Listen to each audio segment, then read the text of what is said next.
Tu peux avoir de l'argent, mais t'appauvrir chaque jour. C'est pas à cause de ce que tu gagnes, mais c'est à cause de certaines choses que tu fais sans même te rendre compte. Je t'explique tout dans cette vidéo. Bienvenue sur Investissement Éternel. Je suis Madame Jennifer. Donc, comme je te disais en entame, il y a plein de choses que tu fais comme ça sans même te rendre compte qui t'appauvrissent. La première des choses, c'est se soucier du regard des autres. Qu'est-ce que les gens vont penser de moi? Tu dépenses par jugement, tu dépenses par peur et tu dépenses davantage à cause de ça. Je vais te raconter une petite histoire, je l'aime bien, hein. Je crois que tu vas l'aimer aussi. En fait, c'est une femme, elle a sa tante qui l'appelle et qui lui dit que voilà, il y a ta cousine qui est malade et je suis à l'hôpital avec elle et il faudrait que tu viennes me voir. Et la nièce, elle se dit, ok, voilà, il y a ma tante qui est malade. Moi, je suis la pauvre dans la famille. Si j'arrive là-bas avec des fruits, qu'est-ce qu'on va dire de moi? Et la fille, elle dit, ok, bon, aujourd'hui, je vais donner des tapioca à mes enfants, mais je vais faire un repas pour ma tante parce que son mari lui donne l'argent au jour le jour. Elle sait déjà qu'elle aura des soucis avec son mari, mais elle dit non. Qu'est-ce qu'on va penser de moi? Donc, elle fait le repas. Elle met la viande pour sa tante et elle va à l'hôpital voir la tante et la cousine. Quand elle arrive, la tante lui demande directement, mais qu'est-ce que tu as apporté? La fille lui dit, maman, je t'ai apporté les pommes et j'ai mis le poulet à l'intérieur. La tante, elle prend les pommes. Elle regarde l'assiette, enfin elle regarde la thermos, elle commence à compter le nombre de viandes. La tante dit, tu n'as même pas mis assez de viande et tu m'as fait les pommes. Mince. La fille, elle lui dit, ah bon, tata? Ok, donne-moi alors, tata, je vais regarder. Elle prend la thermos. Elle dit, ah ouais, tata, tu as raison, il n'y a pas assez de viande. Ce qu'elle fait, elle ferme la thermos. Elle dit à sa tata que moi, je vais rentrer te faire autre chose et je vais rapporter. Comme elle est partie, là, elle n'est plus venue. Elle est allée servir le repas à ses enfants et son mari est rentré le soir. Il y avait un bon repas qu'il devait manger. Il était très content et toute la famille était heureuse. Donc vraiment, si vous n'agissez pas comme ça, si vous êtes tout le temps en train de vous soucier de ce que les autres vont penser, vous allez faire des dépenses. Et eux, ils s'en foutent pas mal de vos sacrifices. Ils n'en ont rien à faire. Donc, arrêtez de vous soucier de ce que les autres pensent. Deuxième des choses, c'est impressionner les autres. Moi, je vais attirer l'attention des personnes qui veulent se marier. Les femmes là, écoutez très bien ceci. Si tu veux te marier, vraiment, ma chérie, ne pousse pas ton mari à aller prendre du crédit, encore mieux, moins toi-même. Va pas prendre du crédit pour te marier. Les gens, ils vont toujours critiquer, quel que soit ce que tu fais. On va te dire que la nourriture, elle était pourrie. On va te dire que les choses n'étaient pas bonnes. Et ta robe que tu vas acheter à 2, 3 millions, là, tu vas la mettre une fois. Peut-être une autre fois, quand tu vas vouloir cuisiner, je sais pas, tu vas dire, ok, je vais mettre ça. Mais une fois, ton mari, même lui, il va mettre plusieurs fois. Il peut mettre N fois. C'est un smoking et tout. Mais toi, tu vas mettre ça une fois. Est-ce que tu es consciente de ça? Et les gens, parce que tu vas impressionner tes cousines, tes copines, tes anciens camarades de classe, tu vas faire ton mari ou toi, vous allez faire un prêt et commencer le mariage déjà dans les conflits. Parce que l'une des premières sources de conflits dans les couples, c'est les problèmes d'argent. Donc toi, tu ramènes déjà un problème, tu commences déjà ton mariage là avec des problèmes. Fais attention. Fais très attention. Je sais, chaque femme, entre guillemets, veut un mariage de rêve. Pas tout un, je dis entre guillemets. Donc, si tu veux le mariage de rêve, là, prends le temps d'épargner. Là, tu fais comme tu veux pour toi, pas pour impressionner. Parce que souvent, tu vas faire des choses, on va même se moquer de toi. Quand toi, tu vas rester là, tu vas dire, ah, pourtant, j'avais fait ça, pourtant, j'avais fait ci. Tu vas prendre du crédit, tu fais ton futur mari là ici, que crédit. Chaque jour, il va te rappeler. Tu voulais le mariage, non? Voilà le mariage là. Tu as faim, il te dit le mariage. Déjà que ça vous crée des problèmes. Vous ne pouvez pas évoluer dans votre mariage.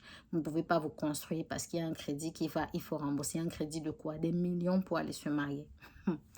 Ma soeur, donc si c'est ton projet, arrête ça. Sinon, tu vas pleurer dans le mariage là. Parce que les femmes viennent toujours ici dire que, oh, vraiment, le mariage là, je n'ai pas supporté, je n'ai pas. Elles ne disent pas tout. Je ne dis pas que les hommes sont les saints. Mais je dis que beaucoup de personnes ne disent pas tout.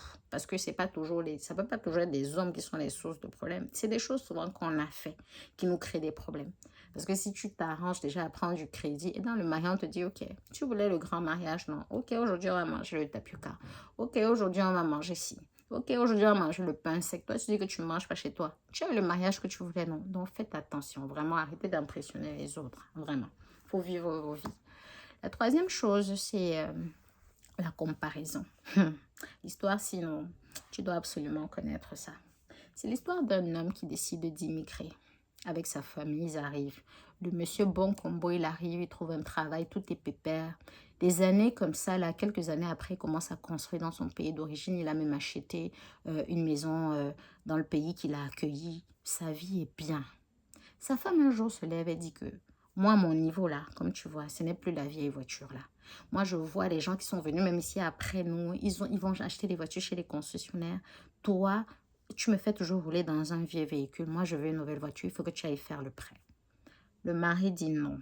Il est lucide, il est sage. La femme fait comme si elle a compris. Vous nous connaissez, non? Vous savez comment nous on agit, non? La femme encore, elle met la pression. L'homme finit par céder, il est fatigué. Et l'homme commence à avoir surcharge de travail, surcharge. Ça crée des conflits dans le couple. Il y a des choses qu'on ne peut plus faire. Le chantier au Cameroun, parfois, il faut l'arrêter. On fait ci, on fait ça. Pourquoi? Parce qu'une femme a décidé que, comme les autres, elle aussi, elle doit avoir. Et maintenant, est-ce qu'elle voit même son mari? Non. Et quand elle se voit, c'est toujours conflit sur conflit. Voilà comment l'objectif final a été dévié. Comment la réussite qui était déjà à côté a été déviée. Parce qu'on s'est comparé à cause d'une voiture qui, dès qu'elle sort chez le concessionnaire, elle a perdu sa valeur. Donc, faites très, très attention. La quatrième des choses, pour moi, qui est très, très, très importante, et n'oublie pas de liker, de partager si la vidéo t'intéresse et si tu penses qu'elle peut intéresser d'autres personnes, et aussi de t'abonner pour les prochaines vidéos. Donc, la quatrième chose qui est très, très importante, c'est la gratitude. On manque de gratitude. Seigneur, merci pour ma vie. Seigneur, merci. Tu as quelque chose, tu ne dis pas merci à Dieu. Tu ne vois pas les diplômes que tu as, tu ne vois pas la grâce que tu vis encore, tu as la santé, alors qu'autour de toi, les gens sont malades. Tu ne vois pas que toi, tu as une maison, mais toi, tu dis que non, la maison, il faut que je casse les carreaux. Non, les carreaux, ça ne me mérite plus. Il faut ci, il faut ça. C'est comme ça que je serai heureuse. Non, comment moi, je peux manger le poulet? Il faut plutôt que je mange le caviar, c'est ça qui va me rendre heureux. Et les femmes et le mariage, c'est quand je vais me marier que je serai heureuse. Alors que beaucoup sont en train de sortir. Bref, on n'a pas de gratitude. On ne profite pas de ce qu'on a. On ne vit pas dans le présent. On est tout le temps en train de dire quand j'aurai, comment j'aurai. Comme la censure. Chaque fois, je veux encore, je veux encore. Tu veux, tu n'es jamais satisfait. Tu veux voyager, tu finis par voyager, tu n'es pas satisfait. Ce n'est pas toujours parce qu'on s'habitue à des choses. C'est parce que toi, tu ne prends pas la peine de dire que, ok, voici, moi j'ai la grâce de pouvoir lire le livre. Si je profite, c'est une grâce. Il y a ceux qui ne parviennent pas à avoir cette connaissance. Moi, je peux manger tous les jours, je profite. C'est comme ça qu'on te bénit davantage. Quand tu as déjà la gratitude, quand tu es déjà reconnaissant, quand tu dis déjà merci pour ce que tu as, tu profites. Comment tu ne profites pas des œufs, mais tu veux manger le poulet? Tu vas casser les os comment quand tu ne profites pas des œufs de la poule? Il faut quand même qu'on se dise quand même les vérités. Donc la gratitude, soyons vraiment, vraiment merci. Profitons de ce qu'on a, vivons au présent. Profitons parce que vraiment, on ne sait pas de quoi demain est fait. Il y a des gens qui disent que quand je vais voyager, je serai heureux. Quand ils voyagent là, ils se rendent compte que le coût de la vie là-bas, c'est à un autre niveau. Ils gagnent de l'argent, ils ont plein d'argent, hein, mais ils n'en profitent pas parce qu'il faut payer les charges. Non, vraiment, ce que tu as maintenant là, dis merci à Dieu pour ça, profite de ça. Souvent, quelque chose est là seulement pour te propulser. Quand tu ne profites pas, il y a une parole qui dit que si tu n'as pas, si tu as moins, tu ne gères pas bien, tu vas gérer plus comment. Tu connais bien je connais bien le passage sur les talents, non? Dans la Bible. On dit, voilà, il y avait des personnes à qui on a donné 5 talents, on a donné 2, on a donné 1. Ceux à qui on a donné 5 et 2 ont multiplié les talents. Et leur maître leur a dit, ok, voilà, il leur a donné 5 villes, il leur a donné 2 villes, tu vois. Et il y a un qui allait enterrer le bien de son maître là-bas. Il a dit que tu es méchant, tu es mauvais. Lui, on ne lui a rien donné. Donc, quand tu ne pratiques pas de gratitude, il n'y aura jamais de satisfaction. Tu vas passer le temps à dépenser. Même ce que tu as là, on va enlever. Le 5e point, c'est Le manque de connaissance de soi, on ne se connaît pas.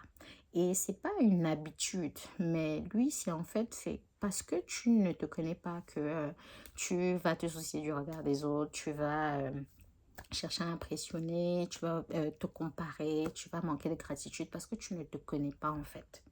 C'est important, quand tu te connais, tu t'aimes plus. Quand tu te connais, tu sais exactement ce que tu veux, ce que tu ne veux pas. Tu ne fais pas des choses pour impressionner. Tu gagnes en confiance en toi, en estime de toi. Tu arrives à dire non, je ne veux pas. Non, c'est pas pour moi. Tu comprends que chacun a son niveau. Regarde les doigts de la main. Ils n'ont pas la même taille. Tu comprends que l'herbe est verte chez le voisin là-bas, que c'est le gazon synthétique.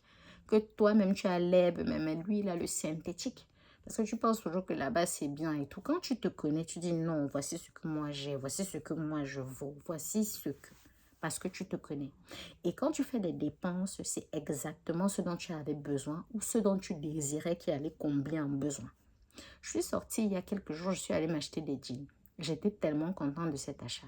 Je n'ai pas senti, non, j'ai fait des dépenses, non, j'ai fait ci, non, j'ai fait ça, non. J'ai acheté des jeans, j'ai acheté des t-shirts. Jusqu'aujourd'hui, là, je suis contente de cet achat. Ce n'était pas des dépenses inutiles, je ne vais pas pleurer parce que c'était un achat pour impressionner qui que ce soit, non. J'avais besoin de ça, c'était pour moi. Et je suis partie avec quelqu'un qui me disait, ah non, c'est trop gros, non, c'est pas bien. Et moi, je lui dis, ouais, pour toi, mais pour moi, c'est parfait. Pour moi, c'est parfait. Pas de comparaison, c'est pour moi. Et c'est ce que la connaissance de toi va faire. Donc, tu vas me dire, mais comment on va faire pour, comment je vais faire pour me connaître? Ce que je vais faire, c'est de faire une vidéo pour ça. Mais avant, je te dis d'appeler le Seigneur avec Jérémie 33:3. Il dit, invoque-moi et je te répondrai, je te montrerai des grandes choses, des choses cachées que tu ne connais pas. Voilà. Donc, c'est tout pour moi. On se dit à très très bientôt et tu connaîtras la vérité et la vérité t'affranchira. Je t'aime, mais Jésus-Christ, il t'aime plus que moi. Bye bye!